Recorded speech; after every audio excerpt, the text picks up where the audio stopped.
Are you searching for the best in online black radio? Then go to blacktalkradionetwork.com, helping you filter through the noise. Real talk, black talk.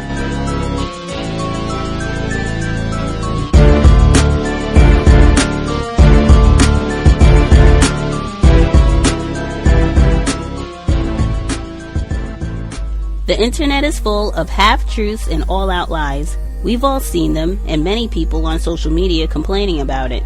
Here's your chance to show and prove. WorldAfropedia.com is a black-owned and operated encyclopedia. There are several thousand articles, but we need help. We can't uncover all the truth ourselves. So please, join us and become a writer, editor, or blogger for WorldAfropedia.com today. Every little bit counts. We owe it to the future generations to put the truth out there. Visit WorldAfropedia.com, the African-centered encyclopedia, a global database of African knowledge for the purpose of bringing about global African wisdom and understanding. WorldAfropedia.com.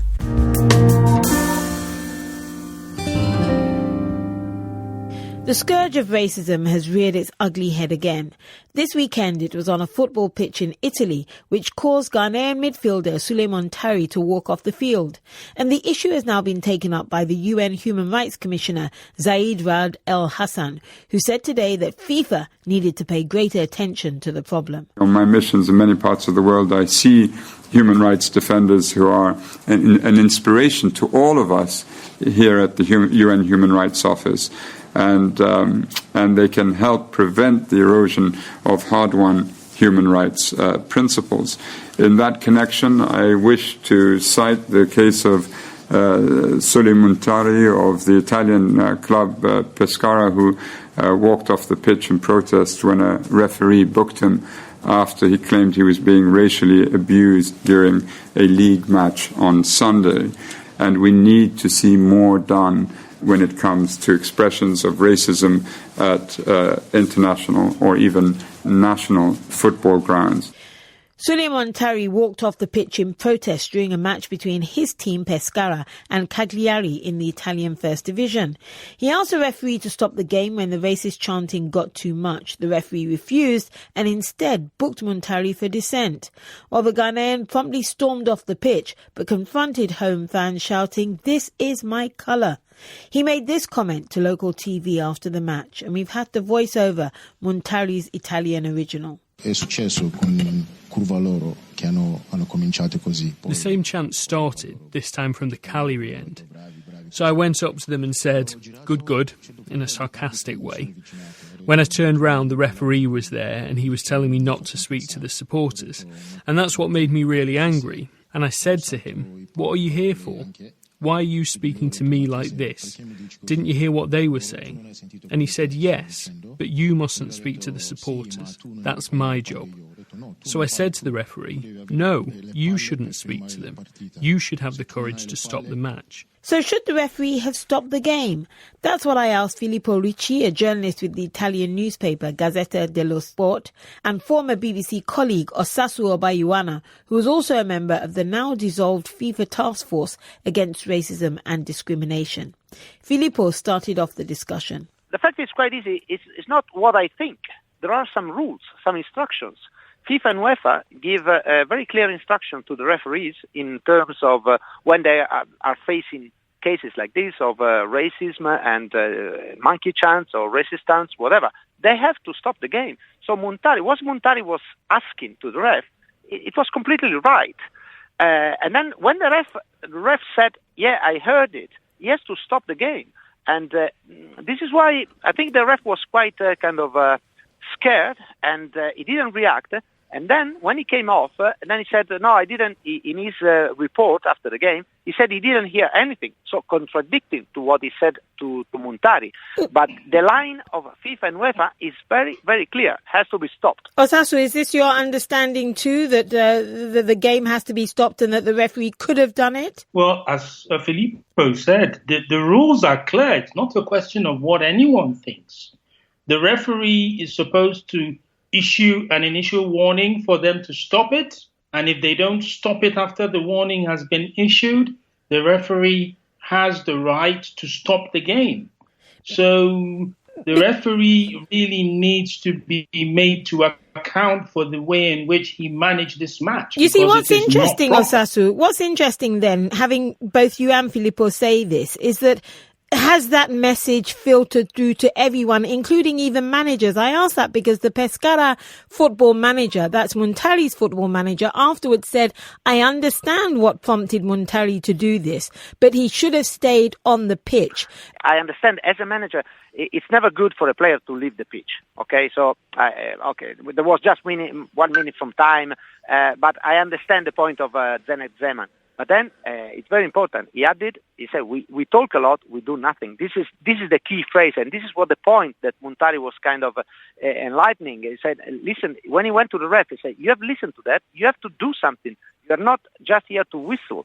You know, you have to take care of the whole game. And, you know, what's everything that is happening on the stands. You know, what I find most interesting about this was that, 4 years ago when Kevin Prince had to walk off the pitch. Yes, when there was a friendly match against Pro-Patria. Muntari was there. Yes, yes. Muntari was there and he witnessed all of this 4 years ago. Yes. So the questions we really need to be asking ourselves is what has happened in Italian football to improve the situation over the last 4 years. Well, Osasu, let me ask this of you, Osasu, because you used to be part of the Task Force Against Racism and Discrimination. Considering that is still prevalent in the game, one has to ask why it was disbanded when there's still such a major problem.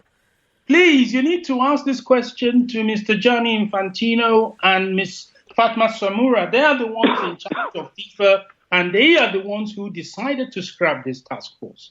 When they scrapped this task force in September last year, I spoke very strongly against this. I spoke very strongly against this everywhere. And everyone knows my position with regards to this. It was a wrong move. It was an improper move because there are so many issues in football with regards to racism which need to be dealt with.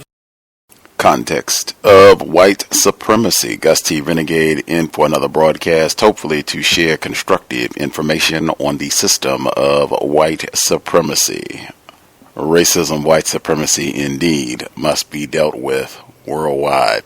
This is our once a month. It is every third Sunday. Our once a month global Sunday talk on racism. This broadcast, we make a concerted effort to try to include non-white people, victims of white supremacy who might be in different parts of the globe. We certainly have had C.O.W.S listeners all around the world for the past 8+ years. So to try to get a program where they are included, encouraged to participate.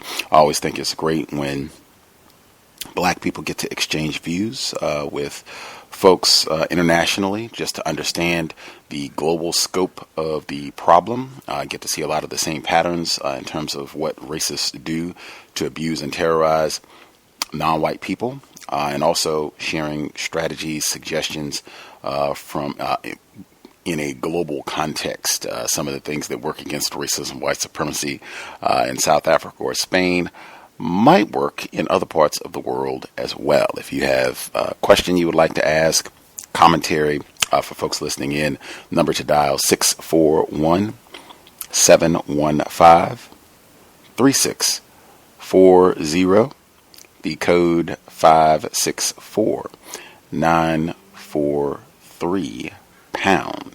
Press *6 if you would like to participate. I'll give out the number a few times as we go and remind folks this program only 90 minutes, not our normal broadcast. Just get in, quick commentary from folks, and then we will get on with the rest of our Sunday. A quick reminder to folks, we'll be back Wednesday. Pam, Trojan Horse Publications, Black Love is a Revolutionary Act. She'll be with us this coming Wednesday, 8 p.m. Eastern, 5 p.m. Pacific. With that, the audio segment we heard at the beginning from BBC Africa, they were talking about some of the terrorism that black soccer players, footballers in the UK, Italy specifically, experienced long-running problem with black soccer players all over Europe being terrorized during the games. I know here in the States they were talking about the black baseball player for the Baltimore Orioles who was just terrorized while he was playing in Boston. World problem for black world-class athletes. Serena Williams as well. She just was pregnant and they were terrorizing her. She and her unborn child also. No respite for you even if you are supremely skilled athletically. The folks that we have with us, let's see if I can get everyone first time around. We should have returning June Allen. She hosts her own podcast, invited Gus T Renegade as a guest, did a broadcast where she focused on the birthday and life work of Dr. Frances Cress Welsing. June Allen, are you with us, ma'am? Yes, I'm here, and really great to be back, Gus. Good to see you. Yeah, I'm here. Great. Thank you. Awesome to have you back with us as well. You can visit her website, juneallen.net, Yard of Greatness, juneallen.net. We should also have with us, I think it's been a few sessions. She was not able to join us, but back with us again. Mary, also in the UK. Are you with us? Hi, I am. Can you hear me? Crystal clear. Brilliant. Awesome to have you back with us. Looking forward to hearing from you again. One of our callers, he's been with us pretty consistently for the whole time we've been doing the Global Sunday Talk on Racism.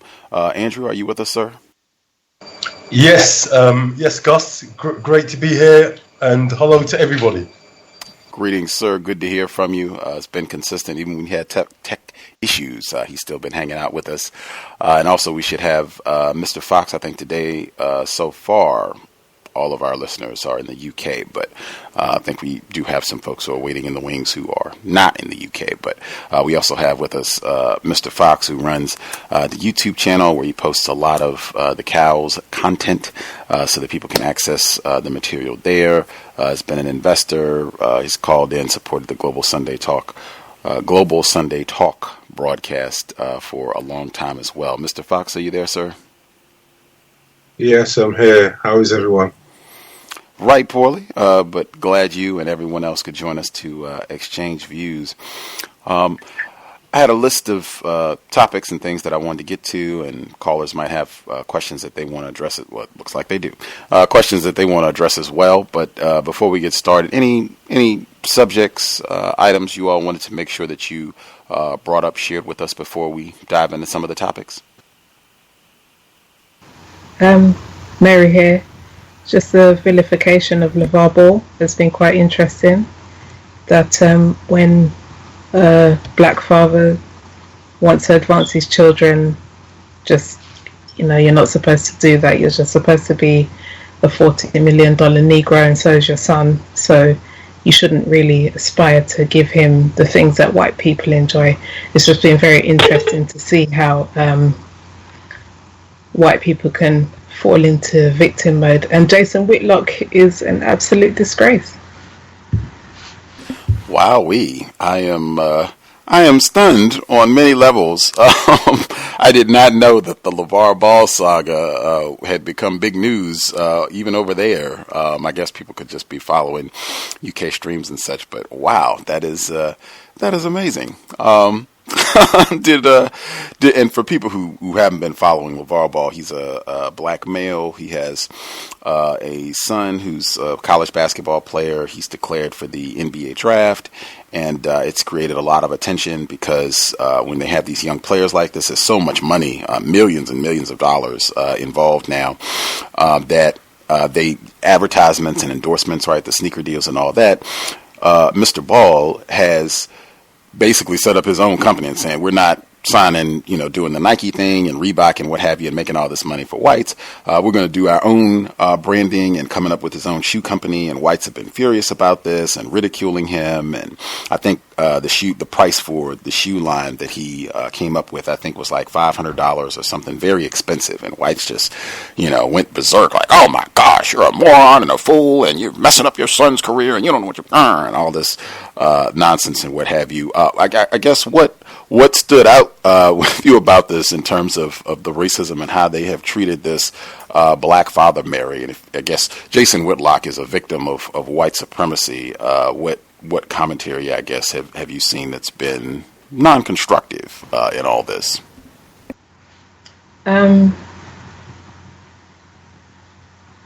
I can't say that I've seen anything non-constructive, because although Charlemagne is a questionable type of person, his analysis on it, in my view, is quite correct. And I think Lavar Ball's analysis of the way he was treated by, is it Christine Dennehy? I don't remember her name. The woman who was antagonizing when he was on a sports program. I just think his own analysis of the way that she fell into white victim mode, especially as a female, was accurate. And I think that she was just pulling anything that she could out of the bag to antagonize him and just to show him up.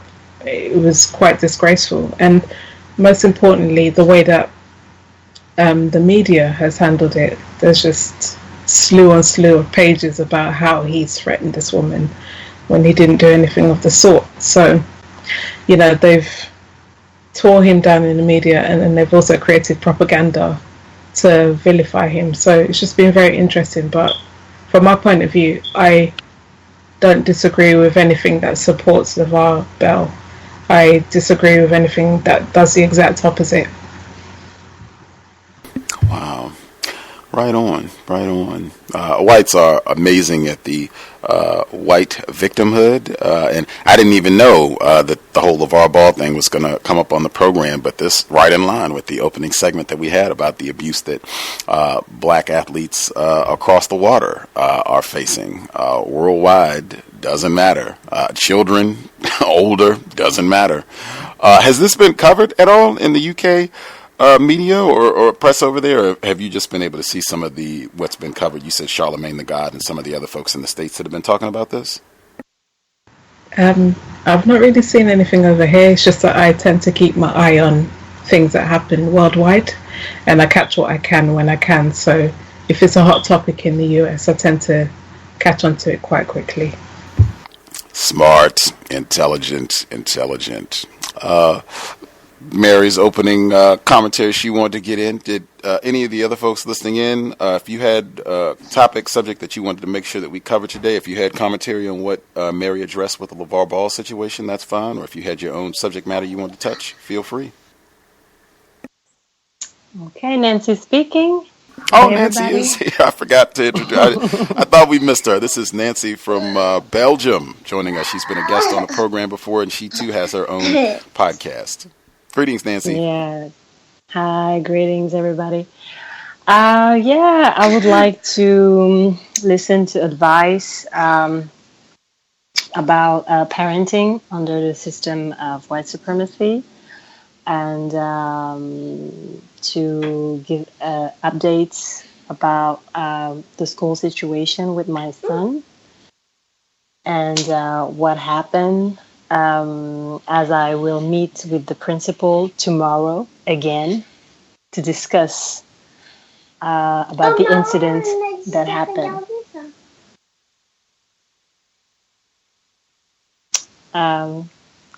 Did somebody hear me? Oh, we can hear you. Yes, ma'am. Okay, so can I go and ask for questions? Absolutely. Okay, so what would be the best constructive things to do whenever the principals keep saying that everything is fine? I don't have to worry about the situation where my son keeps coming from home, from school, and saying that the racist child is still mistreating him and being really like rude and insulting my son. Just so that we can have a better idea in terms of possible suggestions or processing the situation, can you give just a little bit more detail in terms of, as much as you're comfortable with, or just a little bit more detail in terms of how your son is being mistreated, and then what the teachers have been saying through this process so far, or the principal, teacher, administrators have been saying through this process so far? So far, they did not acknowledge the fact that my son could possibly have been mistreated by this racist child. they've been saying that my son is maybe misinterpreting, that he's too young to really understand what the mistreatment is about. This child keeps saying the same kind of insults, which is, you stink, you look like a poop, I don't like you. If you said something to the teacher, I will kill you. That was the last one. And this child is 5. So when we went with his father last time to meet with the principal and to talk about that, she recognized that indeed this child is not easy to handle, quote unquote. And then she did suggest that maybe we were overreacting, that this is how it's supposed to be. Children are bad to each other.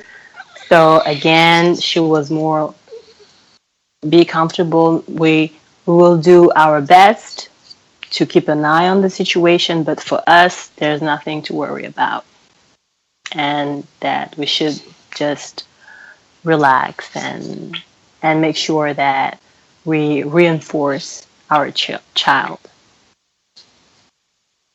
Which we're like, what are we supposed to do to make him stronger to the mistreatment?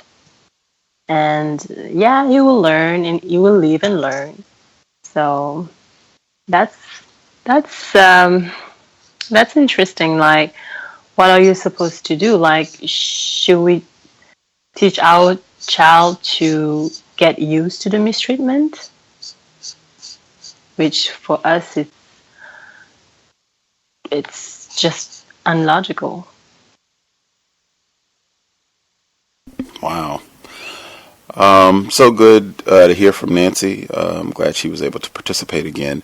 I do not have children, so I do not feel as brazen to speak up first or loudly on this, because I don't have children, so I don't really know what I'm talking about with direct application. Do we have parents, any of the folks that are with us from the UK or the folks that are listening in stateside? Do we have parents who have thoughts about how to address this situation? Hi, Gus. It's doing. Oh, do you want to go, Andrew? No, go on, my dear. You go first. Go on. Okay, thanks. Hi, Nancy. Hi, Joe. Hi, yeah. No, first, I'm sorry to hear, all of this stuff that you're saying about your son. It's absolutely heartbreaking. And I think, I have my daughter's 9 now, and, I struggle daily with her at school, because it's difficult to find a balance. But it's the first important thing to remember is that, the school is basically just another white supremacist institution. And so trying to change that is going to be a difficult thing, because that's the way the system is set up. That's what they're going to teach. And, it sounds like you're not really getting the support that you need. Anyway, I mean, do you know what the school's policy is on it? What does it say? They must have something in writing about what the school policy is on racism. Of course, there are. We allow every children from every background. They are welcome. We want kids to learn and play in a safe environment, and we will do our best to bring that warm, safe environment into school. So that's what we were discussing the last time we met with the principal, and we noticed a shift in her way of speaking to us when we bring the policy this time. Right, great. So that's the first thing, which is great. I mean, all you can do as far as your son is concerned is to make sure I would document write down everything that he says that this child is doing, and just get involved in loads and loads of positive reinforcement activities at home, and to not let him focus on what's going on at school, but show him at home that actually racism is actually this child's problem. And it's hard for him, obviously, because he's going there. Is the school dominated by white children? Yes, it's like there are 3 or maybe 4 children non-white in the whole school. Okay.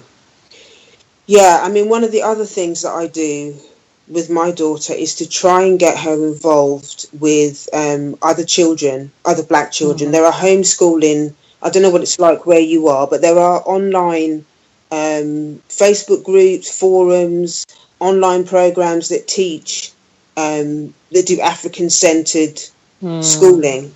And with my daughter, I try and get her involved in a lot of that stuff. Either we do it together or we socialise with a lot of other black parents that are homeschooling and have got their kids in mainstream school as well. Some of them homeschool, they just, that's all they do is homeschool because they just got fed up with the system and just their lack of basically they've just got fed up with the racism in there. Yeah. And the older the child gets, a lot of the homeschooling parents that I spoke to who eventually came out of it, they found that they had to take their children out the older they get because their children get smarter, obviously. And if you're a parent that teaches them about white supremacy, the child is obviously going to understand when it's being played out in school. And so that the older they get, the children tend to question the teachers, and obviously the teachers don't like that. So it just becomes more and more difficult. So it's about thinking about education long term, because obviously your child is very small now, and the system is not going to change. Their agenda is to educate white children to continue white supremacy. They don't care about us. So I should not expect anything from their part to change, because I did bring some suggestions. I went through some organization that talk about racism. Well, I will say at least they bring the subject. I don't know how to discuss about it because I was not really. I only suggested, and it's only schools that had to call for them, not me as an individual. So, and they were just against it. They were like, no, we've got everything covered up. You don't have to worry. We know what to do about diversity, and nothing were done. So I don't even know what to expect tomorrow at this point. Would I go there and sit, and what would be the suggestion? What can I ask for more from school? My suggestion would be to just to keep everything documented and to keep in close contact, not so much with the principal. I personally would keep more in contact with the actual child's teacher, because she's the one that sees what goes on a daily basis, not the principal. I would keep more in contact with the class teacher and document what your son says, document whatever the principal says, so you've got a record of it. Okay. I mean, it's obviously, you want your child to be happy and stuff in school. You don't want them to have to deal with it, but it's also important to understand that you're dealing with white supremacy. So, just make sure everything's documented and empower your son together to learn about, how amazing he is and all of that stuff as far as, black people are concerned. And the more confident he feels in himself, he'll be able to, he'll feel more confident at school, even though he is in the minority. That will just build his self-confidence, and he'll understand that it's the white child's problem and not his problem. That stuff is nothing to do with him. That's the white child's insecurity, and the child is obviously learning that from the parents. Yeah. Yeah, I hope that's helpful. Yeah. Thank you. Thank you very much. It is. Andrew? Hi there. Hello. Hi. Hiya. Sorry, could you just remind me what country you're in? Belgium. Belgium. Okay. I'm not sure how the Belgium education system works, but in the UK, because I teach for a living, so one of the things that helps in this country is when parents put everything in writing. Bullet point in dates and times and the whole lot. Another thing that works is to be totally positive about the school. So for example, it might be something like, dear head teacher, blah blah blah blah. I'm really grateful that my son is at your school. He's learnt so much, and he's really gone forward but only be careful at the saying what he's gone forward in. Be honest and truthful about that. But even if it's just one thing, and then you could say, and that you're so grateful for that. Always say for that, for that specific thing. And then you can move on to say something like, your son has drawn to your attention that such and such and such is going on. When you sent your son to the school, it was because of the school's ethos on this, that, and the other, and the school's great way of handling blah blah blah blah blah, as stated in the school's prospectus. So it was to your surprise when your son told you that this and this and this was going on, because as it goes totally against the school's stated ethos and the school's aims and objectives, and the blah blah blah is set out in the school prospectus, blah blah blah. So as a mother and a supporter of the school, you think it's partly your duty not only to protect your son, but to uphold the good name of the school, that you bring it to the head teacher's attention. This is the sort of press that the school does not need. In other words, that's a veiled threat, right? This is the sort of press that the school does not need, and you, as a concerned parent and a supporter of the school, you are sure that it's something that the head teacher is going to want to squash. And don't use the word squash, but use a professional word. This is something that you're sure the head teacher is going to want to deal with ASAP, and that to your earliest convenience. Any help that you can give, any information that you can give,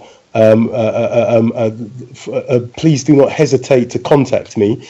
And in any case, it would be great if she could contact you within 7 days to let you know of exactly what steps she's going to take. And the whole point of the letter is to sound supportive, use loads of veiled threats, right? But frame it in a way that sounds supportive, right? And still put your 7 days in as to what she's going to do about it. In this country, there's a few things that you might do about it. One is to take it to the local education authority. In other words, the people that employ the head teacher, right? Also, the school in this country, you've got the board of governors. Those are also people that the head teachers in the UK are accountable to. And if you don't get no joy with the school governors or with the local education authority, then you just take it to the press, take it to the local press. Because or take it in this country. You've got things like the Department for Education, or whatever it is they call themselves now, and also you've got in this country you've got a body called Ofsted. Ofsted are not necessarily interested in taking calls from parents, right? But then generally speaking, if enough parents kick up enough stink, then that's something that they will that they will take into account when they come an Ofsted school in the UK. They'll basically take a temperature of where the parents are at. And another thing you could do, if your son's school's got a PTA, Parent Teachers Association. I don't know if you have that in your country. Join it. We do. And basically bring this up as an agenda point at every single meeting. That's the other, and get them on your side as in terms of something that needs to be dealt with. And so it's about keeping everything in writing it in a certain kind of way, and going down that route. That's some of the sort of stuff you could do, as well as if need be, then basically taking it to a solicitor. Yep. Yeah. Thank you. Thank you for the suggestion. No problem. Great suggestions from both June and Andrew. Any other parents have suggestions?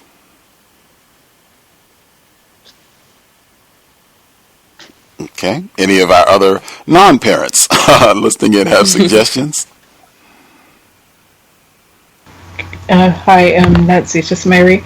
I wanted to find out from you, what did the child's father say when you brought this up in the meeting? My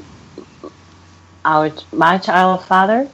No, the aggressive child's father. I don't think to this point that they are aware of the situation, because when we did suggest to have conversation, because this child is 5 years old and obviously is hearing those kind of words from somebody, the principal told us that we wanted confrontation, that there was no need at this point to call the parents of this child. Well, I think that maybe that's something that you could gently insist upon, because it's unacceptable that your son be made to endure such an environment. And I think basically it's the aim with that school to break your child when he's young. Yeah. So everything that needs to be done to defuse the situation should be done, and that includes calling his parents. Is completely unacceptable that he's allowed to repeatedly attack your child and his parents be uninformed. Surely that goes against, as Andrew was saying, the school's ethos on how to handle these things. That's exactly how you don't handle it. Because it will be sending a message to your son that this is normal behavior and that this is something that he should tolerate. And what that will do is that will possibly create a mental schism in him when, where he's permanently damaged and permanently victimized. So his parents definitely need to be aware of this, because it will, in my opinion, I'm not a professional, but I've dealt with youth a lot. It will create a mental illness for your child, and you don't want him to be afraid of white people. You want him to be the best child that he can be. Yes, and I totally agree with that. I mean, we saw a different behavior in our child, that it didn't want to go to school anymore. It was really enthusiastic and happy to go to school, and since it started back in December, it started really to decrease, and he also had allergies that start to rises and everything. So everything is linked. And they use the school to destroy confidence. Yeah, he sounds stressed. Yeah, and as a 5-year-old, he should not even know what that's like. He shouldn't be enjoying that. So I think maybe it should be a point that that the aggressive child's parents, it should be, politely insisted upon that they are made aware of it. They have to be made aware. It's unacceptable. Yeah, correct. Very important point, I think, that this 5-year-old is getting this racist behavior from someplace. And I thought this was workplace racism for a minute. Documentation is very, very powerful in the system of white supremacy. If you can have organized, detailed notes about what's happening to your child at school.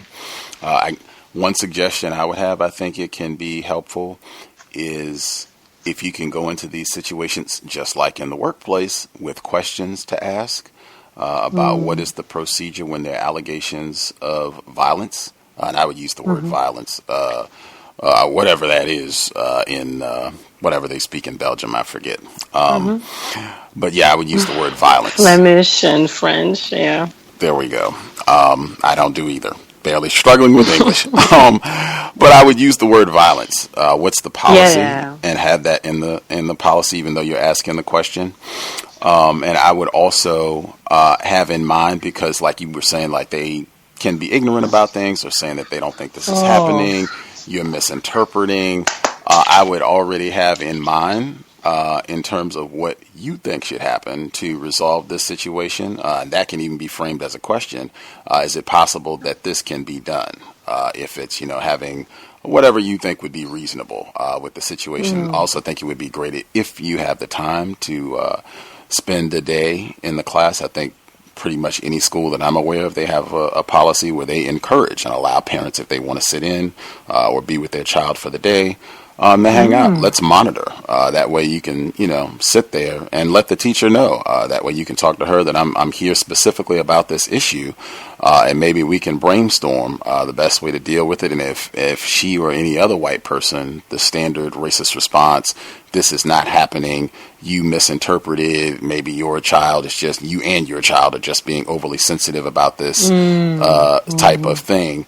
Well, that is not my view, and I know my child, and my child does not, have a history of just fabricating, making up false allegations. So maybe we should have some sort of further inquiry to get to the bottom of it, to see what's really happening, because that's a very common thing that they do here.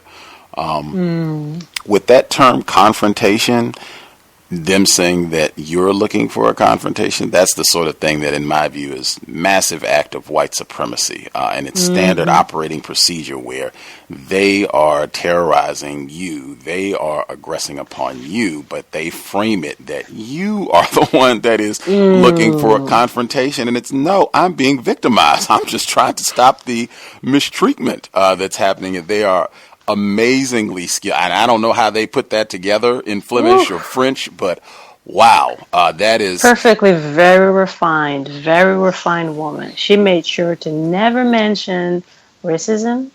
She made sure that she was, obviously, to this point, to this day, nobody says that this 5 years old was wrong. They were just like, he's acting up a little bit. He tried to push the limits, but I'm sure he didn't mean to. If it happens, minimizing everything. Very refined. Very refined. Standard operating procedure worldwide. That's one of the things that I hope comes across in this program, being able to see the patterns and the similarities in how whites practice racism worldwide. Like you see the exact same behavior patterns, pathologies.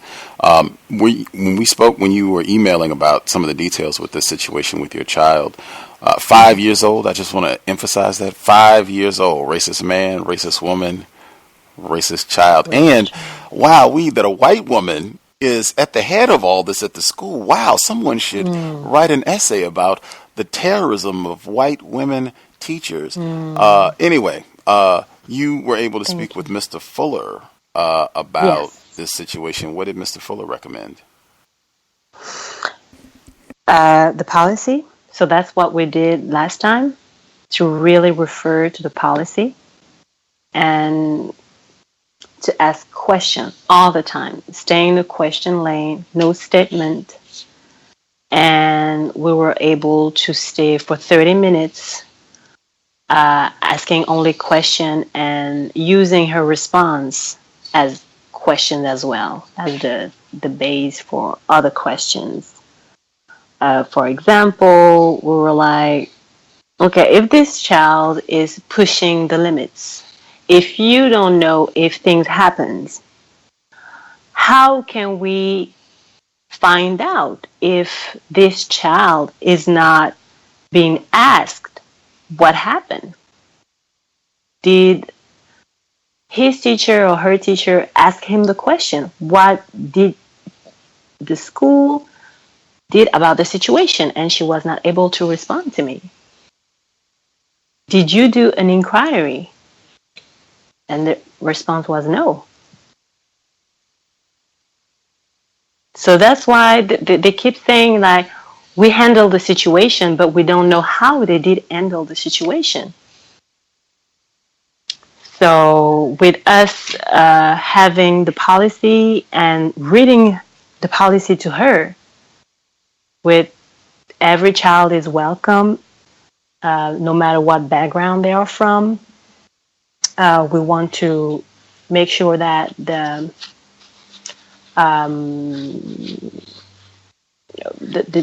child have a safe environment to learn and security and everything. But we're like, the policy has been respected or not? And she was, it was not respected. So that's why she gave us tomorrow another appointment. But what should we expect? I don't know. I really don't know. As now a counter-racist soldier, like, I really have to be strategizing and thinking about what are the things that she's going to bring on the table as a principal. Because it's been like since December, so like 6 months now that we've been back and forth email, discussing. That would be the third time that we see her. And still, this child is terrorizing our son. So I don't know if it's like they try to make us lose time. I don't know. Because in 1 month, that would be the end of the school year. Racists definitely do a lot of that in terms of wasting time, or it'll be so long, the school year will be over, he won't be there anymore, and the situation won't have been resolved. It'll just be he had to endure a whole year of abuse with no resolution. Like, they're astounding at that. I did want to check in. We do have parents stateside as well. Thomas, in New York, you are a parent. You talked about some of these type of issues before. Did you have any suggestions for what Nancy is dealing with? Thank you. Can you hear me? Yes, sir. Yes. Good evening to all the international calls. Afternoon. Good afternoon, right? Gus, working overnights, that throws me off, man. This is my day. This is my nighttime, I guess you could say. The only thing I have to say is I try to teach my kids not to have not to validate white people, not to be looking for white validation from their teachers. And I must say it's working with my son. However, he stays getting in trouble for not validating white people and not letting them validate him, and which is cool with me, because what the teachers always say about him is, he's so smart, but he doesn't engage with me, and he doesn't speak to me, and he shuts down every time I try to have a heart-to-heart moment with him and all that. And I'm like, yep, that's just how I teach him. Not to expect anything but terrorism from white people. But that's pretty much what I had to say. Right on. Okay. I know some of our listeners, and I've asked this question. We've had listeners on before, lots of them who are parents, and they've had similar difficulties having their child in public schools here in the States. And listeners have said, hey, if you're a black parent and you listen to the C.O.W.S, or you've read the work of Mr. Fuller, you have some understanding of racism, white supremacy, why do you have your child in white people's schools anyway? You should be homeschooling or, figuring out some sort of alternative. If you understand what racism, white supremacy is, you already know that that's what these schools are set up for, is to just terrorize and miseducate your child. What would your response be to folks who, take that position? That I'm working on that. Unfortunately,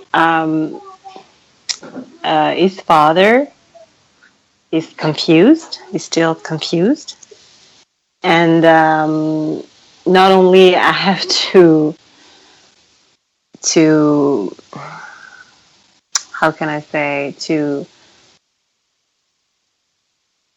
give him more information so he can be less confused. Because, it was like, you don't have to worry, it's cool, it's okay. So I have to, quote unquote, fight with him, but fight also with the school system. And me bringing up the subject of homeschooling is like, you don't have the time, it's going to be hard. And it's like, basically, I want you to try on your own to homeschool first, and then maybe we will think about doing like full homeschooling. So now on Saturday, on the weekend, obviously we are trying to work on Afro-centered activities with our son. That is like, prove me what you can do first. And it's definitely on my top list to find a solution for the September 2017. Yeah. Because obviously nothing is changing. I mean, it's been more than 6 months that we have to deal with the situation, and nothing is changing. So I agree. Appreciate the honesty. At one of the programs I remember specifically where I asked that question, Che Abrams, she's been on, I guess, more than once, but she was on New Year's Day 2013. She was on, and I asked her that question. She too was talking about how her child was being terrorized and it was awful. She's a resident in California, and she said that she has had many an evening cry thinking about that exactly, and thinking that, she has thinking about why Mr. Fuller says attempted parent in the system of white supremacy, because it really compromises how effective you can be as a father, as a mother in the system of white supremacy. And I mean, the system of white supremacy makes it extremely difficult. That's been my observation worldwide to adequately raise healthy black children. I mean, they make it extremely difficult for you to map that out. That's pretty much been what I've heard from all of the black parents all over the world, and particularly with the education component. They can make it very, very difficult for black people to, educate properly educate, inform black children, all by design. Yeah, I would take advantage of the summer too with that whole homeschooling thing, because it's so difficult with the time, and especially, and I think a lot of other people can empathize if your child's other parent is less informed about white supremacy. That can certainly make it a lot more challenging in dealing with everything, how you're dealing with the whites at the school and just everything. So yeah, that's a big problem across the board. I guess I would say I think that you've been given a wealth of great suggestions. The caller at 6900, did you have suggestions for Nancy, or did you have another question? Greetings, Gus, the callers and the other listeners. I actually just joined in and just caught the last piece. So I am an attempted parent. I'm a divorce attempted parent. So my spouse is in another household totally.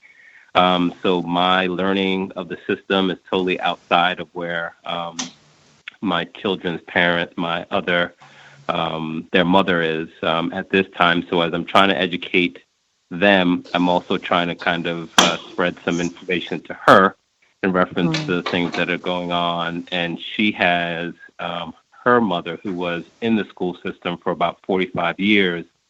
So I'm also dealing with that because her parent, even though they were in this terroristic system, does not see the same things that are currently going on in the system, I guess, because they've been in it so long, which is difficult for me to understand. But that's to the caller's point. It's just a real activity day in, day out of trying to make sure that they get it. And sometimes it's sharing information that I get from the cows about what's going on. Dr. Welsing spoke about, I think it was one of her patients who actually spoke about a story during the integration time frame where the child, I guess they had their head dunked in a toilet or something to that extent and had to stay in school. They would not let her go home, after that situation happened. And as a parent, that situation stood out to me because the child didn't feel comfortable going home and talking to their parents. So for me, and I think I've mentioned this on the show before, I do strange things happening with my children each day they come home from school, whether they're coming to my home or they're going to their mom's. And we just talk about everything that happened and they feel comfortable to speak about it.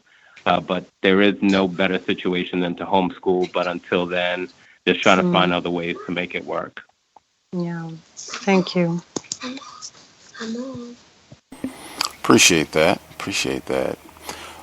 Any other suggestions for Nancy in dealing with the situation with her child? I would definitely try to sit down between now and tomorrow and think of some questions, and particularly with the end of the school year, and even that, like just the fact that this is the third meeting and we've been going. I mean, is this the typical type of efficiency that is practiced at the school, where we spent a whole school year and this issue still has not been, addressed in any satisfactory manner? I mean, you could word it differently, but that's what I'd be doing, trying to polish, think of different questions and exactly what you would like to see happen over the last month or how many ever weeks are left in the school year.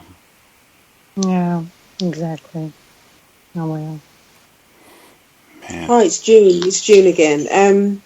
Yeah, Nancy. Just as a side note, something that came up for me as everyone was talking is that I think it's really, really important for you as a parent to find the time in between these meetings to really take care of your own mental well-being, because just me as a parent, I know how stressful it is sending my child to that school. I mean, my ultimate goal is to do the homeschooling thing. And I have other people that are already homeschooling where I get the support. I'm able to talk to them about my stress. How do I deal with the government? How do I deal with all of the red tape that happens when you go through that process? So I think, the two things is number one is to really take care of your own mental well-being. There's something that I can send you, actually.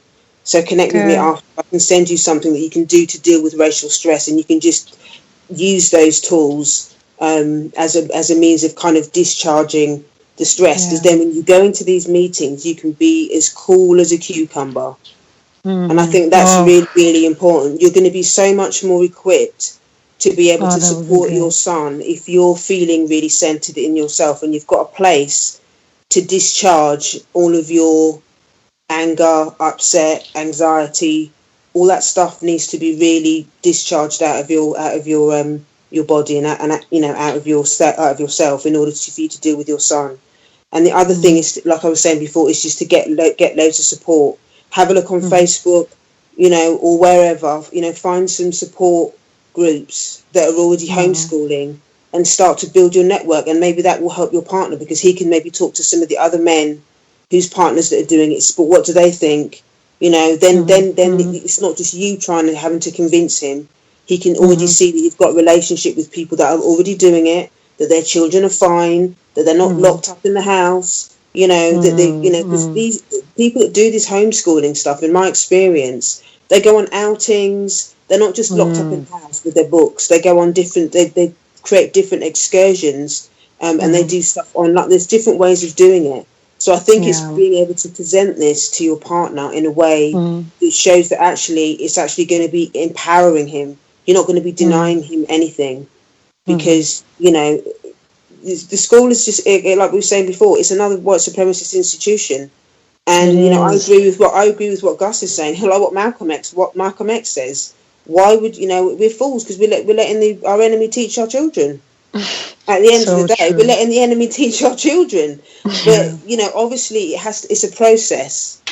It's a process for us to be able to do that. So you need to just get as much support as you can, and take care of your own well-being as you're doing this, because it's going to be stressful. That's just a couple of things I just wanted to leave with you.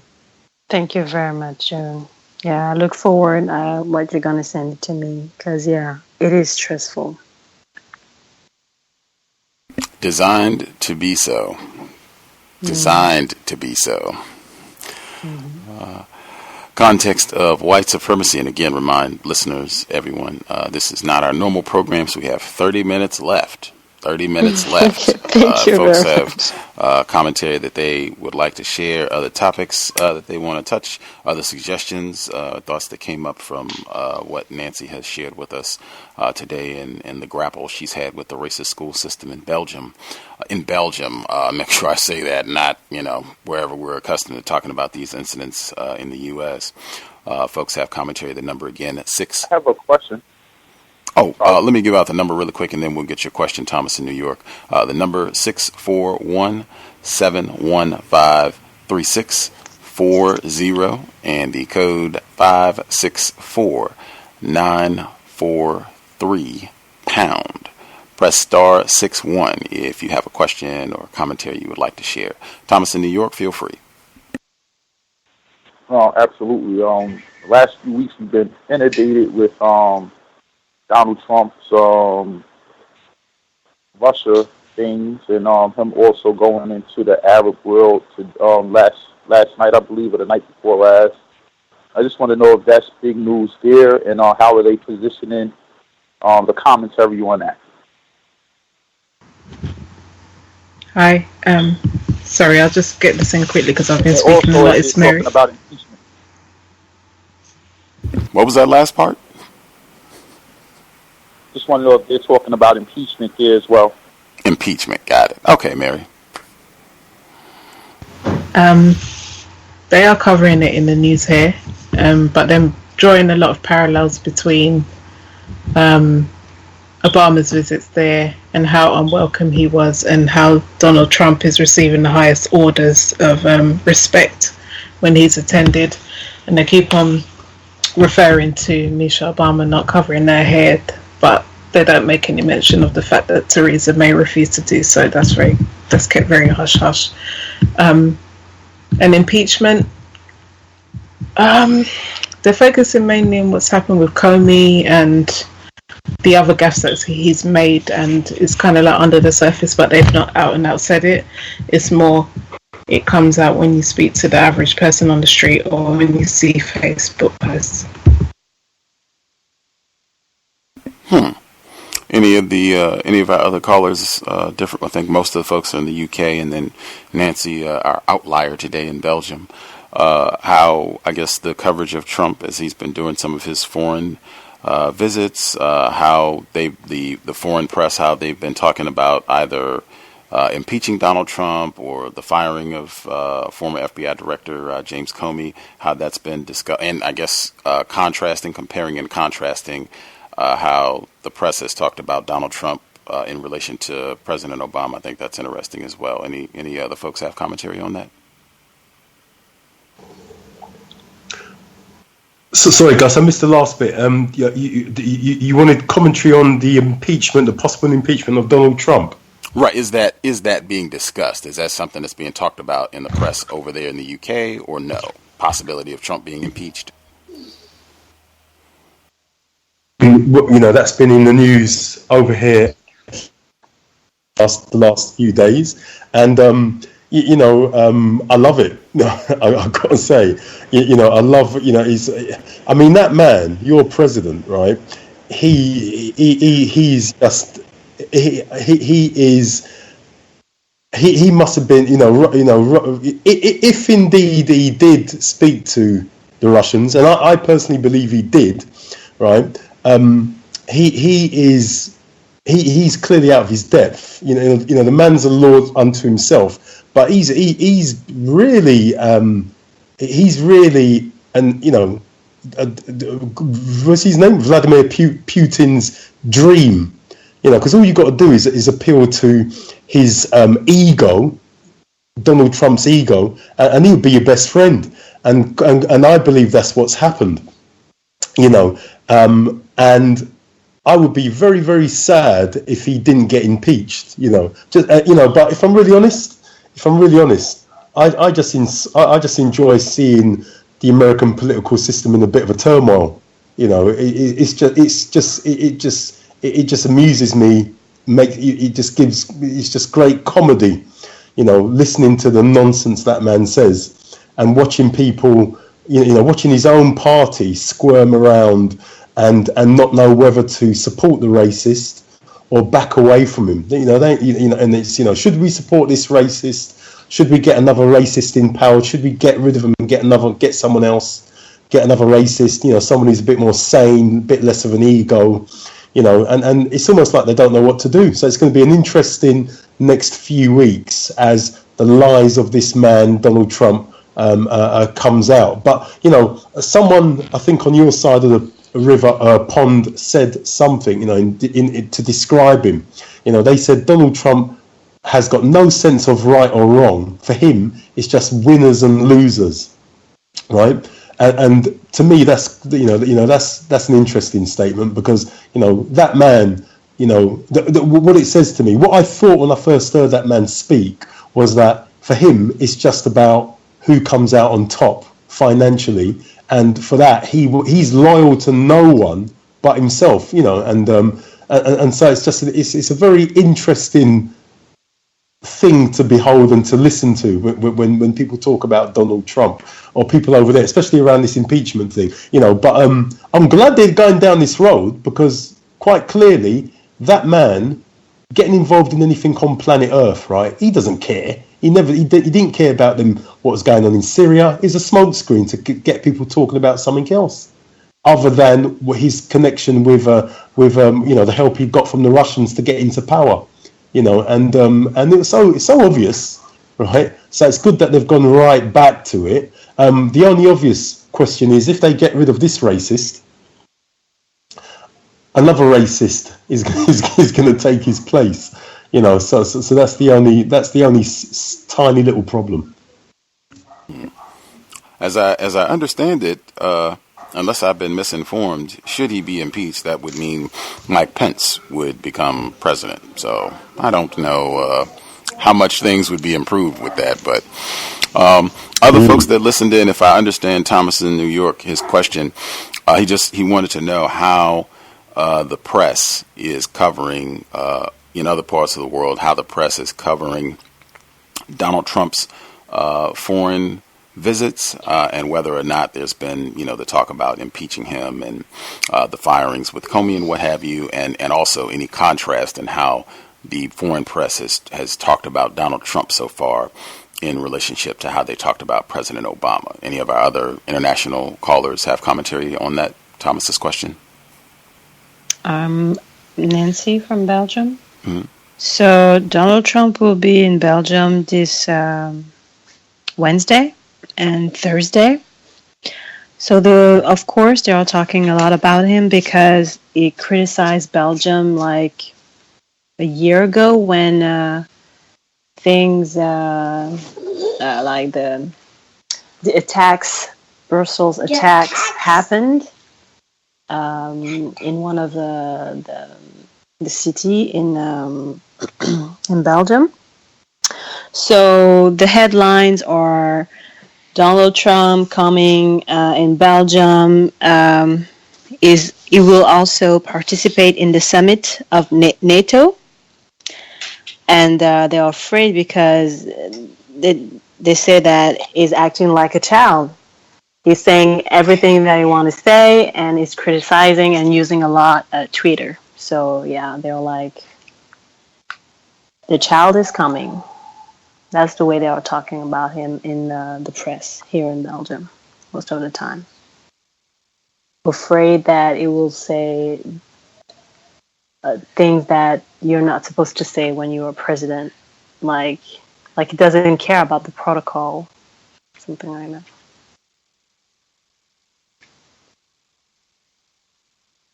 Interesting. They have a lot of commentary online about the preparations and controversy around his visit there. Did other international callers, did you all have commentary on Thomas in New York's question?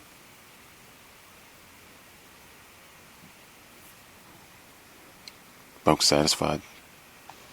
Hey, can I just say about the impeachment is on last week they was talking, and they even had a black guy. That was the first guy I saw stand up on the news in the Congress talking about he needs to be impeached and he's not credible.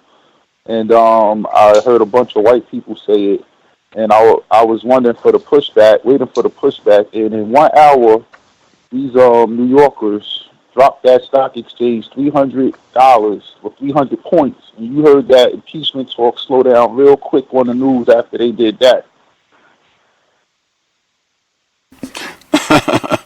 Wow, that is hilarious. It reminds me a lot of when President Bush, George W.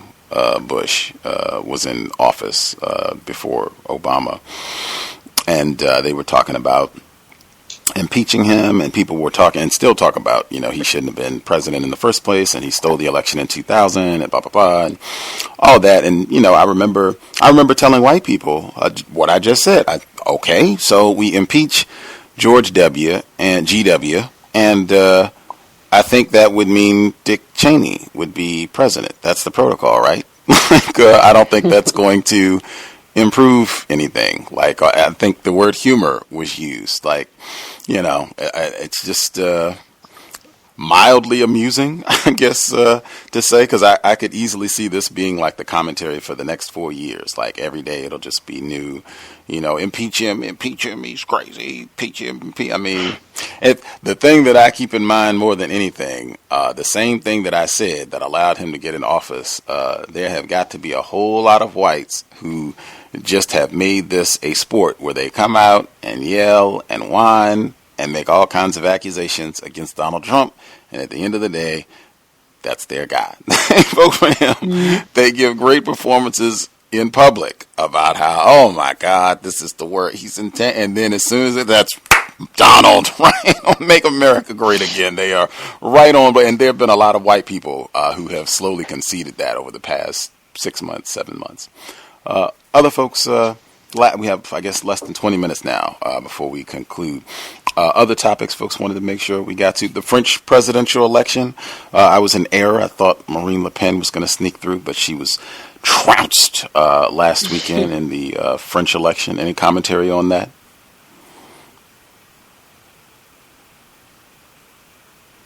That got a lot of attention. She was regularly compared to Donald Trump. Well, how about the fact that she lost to a guy who married his high school teacher? I mean, I saw that come up on the CNN. And, I mean, he was in high school and he told her he was going to marry her one day, and 10 years later, she divorced her husband for him. And, I mean, when you look at her, man, she looks about 50 years older than him. And I said, she's man, 64. She's 64. She's 64. I don't want to hear no talk about Trump after that. Yeah, she's 64, and obviously people are asking questions like, this is strange. When I first hear that, he married his teacher, so he should have, he was 15 when he met her, she was 39, presumably, so we don't know if it's the truth or not. And people start to say that he's gay, and that's just a cover-up because, they won't expect him to have children with her, and since he's gay or whatever, or intersexual, that's just like a cover-up. Because I don't know what white supremacy. It's tough. Like 64 and 39-year couple. I don't know. And they make it seem like it's okay. It's okay. Well, paedophilia and white supremacy, they tend to go hand in hand. That's the next thing that they're trying to normalize. That is, fluid love, or whatever the hell they call it, that it's acceptable to abuse children. So I'm not surprised by that, but it really says something when Marine Le Pen, a woman who ousted her own father from the party that he created, couldn't even win it.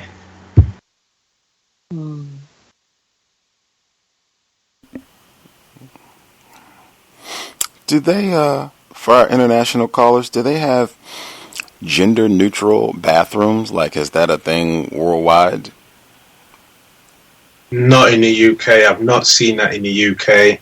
I've not heard of it being proposed in the UK. I'm not sure if the white people in great numbers in the UK will actually allow that. They might probably might do that in a couple of the anti-sexual capitals, because I know in my city it is an anti-sexual capital, but I'm not too sure like any other place outside the anti-sexual capitals where someone might suggest doing that. But that's something which I don't think will go down in the UK. The US now is a total different ballgame. You guys could, the white people in the US will actually give 2 thumbs up to that. But over in the UK, that I can't see that going down for now. I don't know what the rest of the UK callers might think on that. That was Mr. Agree. Fox. Mary agrees. Anyone else? In Belgium, I don't know about the bathroom, but a law has been passed that now it's against the law to criticize or to make fun of somebody who's searching for himself, for his gender. So you can be pursued if you are mistreat somebody who is no gender revealing. I don't know. It's really confusing. Wow. I don't know.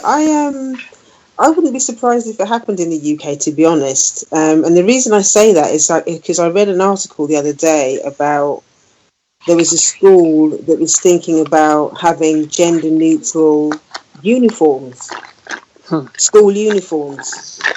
So, they were saying they were going to do it. So, like, if the boys wanted to wear skirts or whatever, then they could.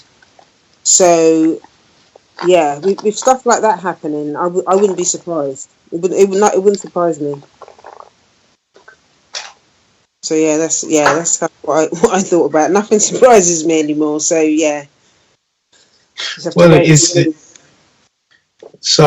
the default setting for European culture, homosexuality and the molestation of young boys. So it always recycles itself. So actually, yeah, it could come into play.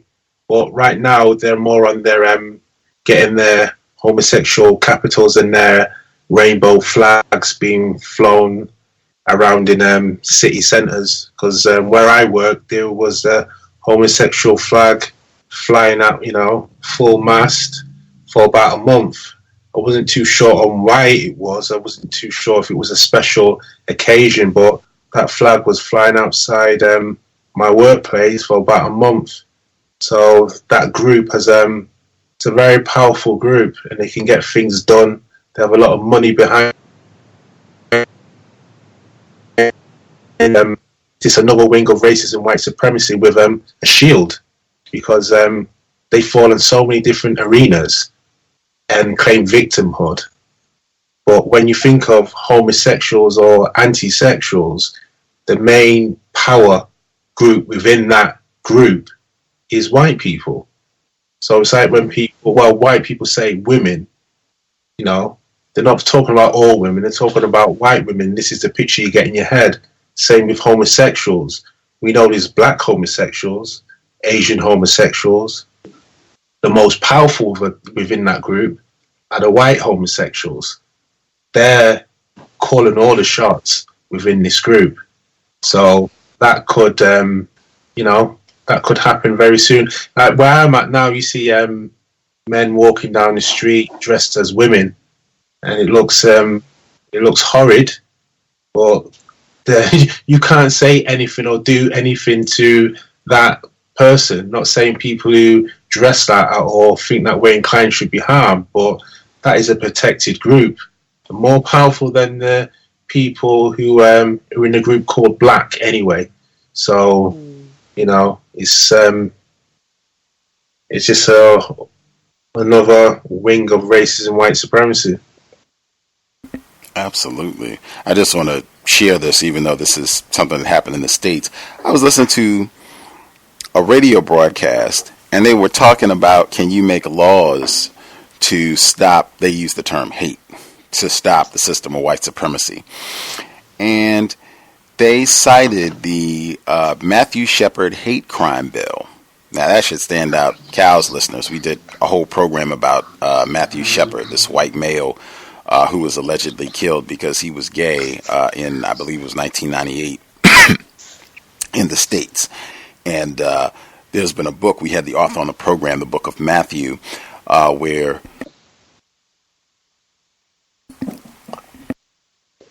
sorry, I had to sneeze. The thesis of his book is that this was not a hate crime. Matthew Shepard was not killed because he was gay, but he was into drug trafficking and drug using, and he hung out with drug traffickers and drug users, and this was a drug addict and a drug transaction that went bad amongst a group of people who all knew each other and were engaged in illicit sexual activity, homosexual activity with significantly older males. I think we just heard that before. Some of the same behavior patterns. Mm-hmm.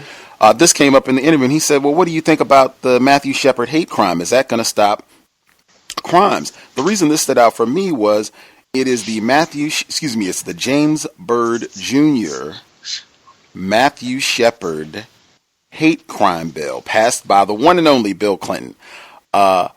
James Byrd Jr. is the black male who was dragged behind a truck in 1998 in Jasper, Texas, dragged to death. And then they dumped his body in the predominantly black cemetery and urinated on him.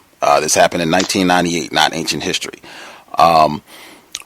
They named the hate crime after these two. And I said, that is a massive act of white supremacy, having this white male, because he's allegedly gay, having that attached to this act as though white supremacy and whatever you want to call it, gay rights and all that are one and the same. They're not. And whites do this all the time. But now you have people, they don't even mention James Byrd Jr. when they mention the act. That just gets completely omitted. It's just the Matthew Shepard hate crime. And again, this white guy wrote a book and said specifically, I do not think that this is the case. This was not a hate crime. And even he quotes some of the very police officers, white police officers who worked this case. They said the same thing immediately. This is not a hate crime. He was not killed because he was gay. This is some, drug addicts and people that were selling their bodies for sex and all kinds of criminal behavior who just killed somebody. And, that's a crime and should be prosecuted. But this was not prosecuted as a hate crime. Make sure I get that in as well. Any other commentary, gender neutral bathrooms? I noticed that here in the States, a lot of the rappers are pushing that rainbow agenda. You got one with the rainbow flag grill, named Yachty, and another one who walks around with heels and a purse. And these guys are selling big time records, and I just don't understand it. And it is a pushback against it, but this appears to be the agenda they're pushing here is very strong, using black people to push it, of course. I think that typically happens when you want to disarm the warrior class. So if you have swap of the genders, where the women are encouraged to be strong and independent like a man, and the men are feminized, and you don't have the rightful tool to fight against white supremacy, which is the men.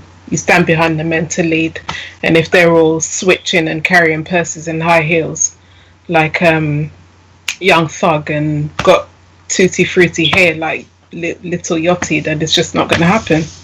It's deliberate.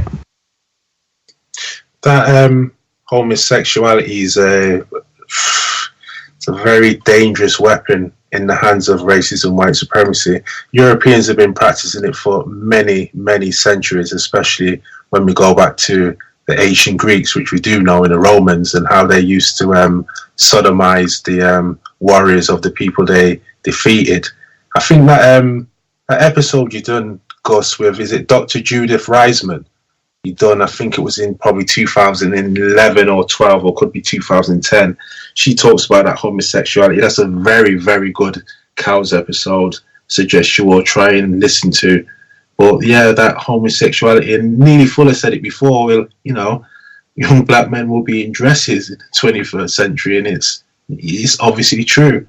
So that homosexuality, especially within hip hop, and how music is very important to black people, especially as a voice of rebellion. And then the voice of rebellion in your youth, your warrior class, which is supposed to be, is on the homosexual tip. You can't get any warriors fighting racism, white supremacy who are on the anti-sexual tip. So it's another weapon for racist man and racist woman to put on the youth. So we have a very steep mountain to go up and try and defeat, but it's very disheartening, but not more I can say on it. Absolutely. Mr. Fuller, that contempt for gender, how he describes it, and really pushing the gay rights agenda. I was even thinking it's done in even very subliminal manner. The hideous white supremacy broadcasting Blackish sitcom that comes on here in the U.S. That's allegedly very popular. In that sitcom, I think the main black female character, the mother on the show, her name is Rainbow, and I think they've done such a good job of associating the colors of the rainbow and the rainbow flag with the gay rights agenda. I think even that is done deliberately. We have 3 minutes left. Any final comments, observations, questions folks want to get in quickly before we conclude?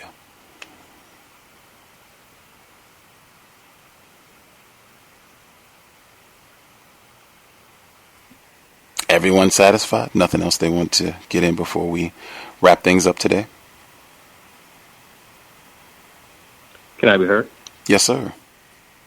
Yeah, just wanted to quickly add, as we connect this to the schooling and the gender and sexual confusion, my children have told me that the counselors are also doing sessions in the school where they're telling the kids that they can have these conversations with the counselors in private, and the counselors won't tell the parents. That's kind of the theme that they're kind of going out with. So again, with that strange things happening, I just implore that all the parents just continue to talk to their parents, to the children, because they are having these conversations with the children in school, and then telling the children they can have these conversations with them, and they will not go back and tell the parents. So it's additional activity. That sounds extra dangerous. Wow. Looking for alternatives. I do think that's very important. I think for a lot of victims of white supremacy, we don't get accurate information about racism a lot of times until after we've already had children. I don't have children, but I do think that happens a lot.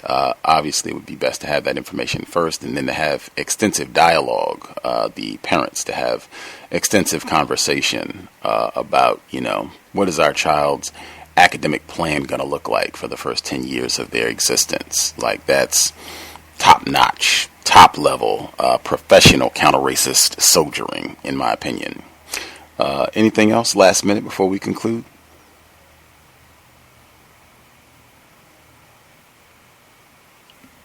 I will assume everyone is satisfied. Just one thing, Gus. I don't want to keep harping on the Lavar Ball situation, but someone brought it up earlier. If this young brother only sells 250,000 pairs of sneakers, which is nothing compared to the millions that LeBron sells, he will make more money than the highest paid endorsed sneaker athlete, Michael Jordan, who only makes $100 million a year, and they sell billions of dollars worth of sneakers. So I think that's one of the main reasons why they want to shut him down. Because just imagine if he hits that goal in his first year, he has $100 million. Who else is going to ever sign a sneaker contract? That's the whole. Sorry, Gus. I was just going to say to Thomas, that's the whole point. Once you show, especially young black males, that ownership is the way to go, and you can do it by yourself, that is a direct threat to white supremacy. Absolutely. I think we talked about this on the compensatory call-in yesterday, as I predicted lots of white sabotage in his career. And they might even employ a lot of victims of racism, because they do have a lot of non-white people who are sports commentators or write about, athletics and that sort of thing. They might begin to employ a lot of non-white people, black people specifically, to either talk bad about him or criticize father, the son, everybody. I could see a lot of that for the length of his career. Something to be mindful of. With that, we did our 90. We will be here on Wednesday. Pam, the Great, will be with us. Normal broadcast time, 8 p.m. Eastern, 5 p.m. Pacific. For folks in the UK, I guess that would be 1 a.m. If anyone's up and you want to hear Pam live, she'll be with us this coming Wednesday. Always enjoy, appreciate, learn a lot from our international folks. Glad we had everyone with us. June Allen, again, visit the website, juneallen.net. Andrew, Nancy, Mary, Mr. Fox, grand hearing from everyone. Hopefully we'll have everyone back safely. Next month we do it again. It'll be June 18th for the Global Sunday Talk next month. If folks listening in, if you have questions, guest suggestions, if you are looking for a program in the archives, have a gripe, complaint, just drop us an email, untiljustice@gmail.com, untiljustice@gmail.com. I know it is getting warm, great weather. Get out and enjoy. I plan to do the same. The only suggestion I would have, you do not want to be lax with your codification. Racists, they do not stop terrorizing black people just because the sun is out a little longer. And in that vein, sobriety would be best under conditions of white supremacy. Racists are at war against black people constantly. Even the 5-year-olds are at war against black people. Being intoxicated, cigarettes, alcohol, cannabis, none of that has helped us to eliminate white supremacy thus far. And there's a lot of evidence that us being intoxicated has made it way easy for race soldiers to stomp on and terrorize us. I think Dr. Welsing, Mr. Fuller, Dr. Cambon, a lot, Minister Malcolm X, I think a lot of the black people that we revere, I think they would handily endorse sobriety to help us get to where we need to go to solve this problem. That said, Creator, we ask that you help us remain patient with other black people, victims of white supremacy.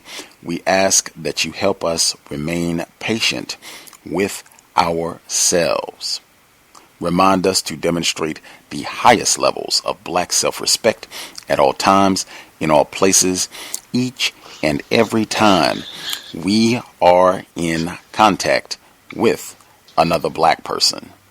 It has been time. Replace white supremacy with justice immediately. Cows signing out. Thanks all for tuning in. Nigga, you so brainwashed. I'm a victim, brother. Problem. You're a victim. I'm a victim of 400 years of conditioning. Shut up. The man has programmed my conditioning. Even my conditioning has been conditioned.